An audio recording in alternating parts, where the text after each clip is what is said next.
కాకరకాయ ఉల్లికారం చేసుకుందాము. కాకరకాయలు తీసుకొని పీల్ చేసి ఇలా మీడియం సైజులో కట్ చేసుకోవాలి. వాటిని ఒక బౌల్లోకి తీసుకొని పసుపు ఉప్పు వేసి బాగా కలిపి 15 నిమిషాలు పక్కకు పెట్టుకోవాలి. ఆ తర్వాత తీసి వాటిని ప్రెస్ చేసి నీళ్ళని తీసేసి పక్కకు తీసుకొని పెట్టుకోవాలి.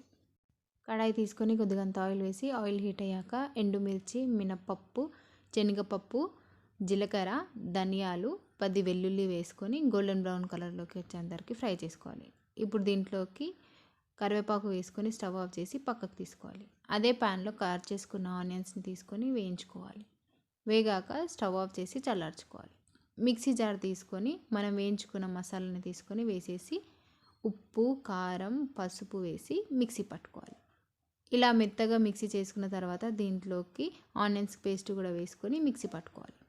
మిక్సీ పట్టాక కొద్దిగా అంత చింతపండును కూడా వేసి మిక్సీ పట్టి పక్కకు తీసుకోవాలి. ఇప్పుడు ఆయిల్ వేసి ఆయిల్లో కాకరకాయలను కూడా వేసుకొని ఒక 5 మినిట్స్ వరకు రోస్ట్ చేసుకుంటూ ఫ్రై చేసుకోవాలి. అవి మెత్తబడ్డాక మనం చేసుకున్న పేస్ట్ని తీసుకొని వేసి బాగా మిక్స్ చేసుకోవాలి. అవి మగ్గాక కొత్తిమీరను కూడా వేసుకొని కలిపి 30 సెకండ్స్ తర్వాత స్టవ్ ఆఫ్ చేసి సర్వింగ్ బౌల్లోకి సర్వ్ చేసుకోవడమే. చేదు అనేది అస్సలు ఉండదు. ఒకసారి ఇలా ట్రై చేయండి.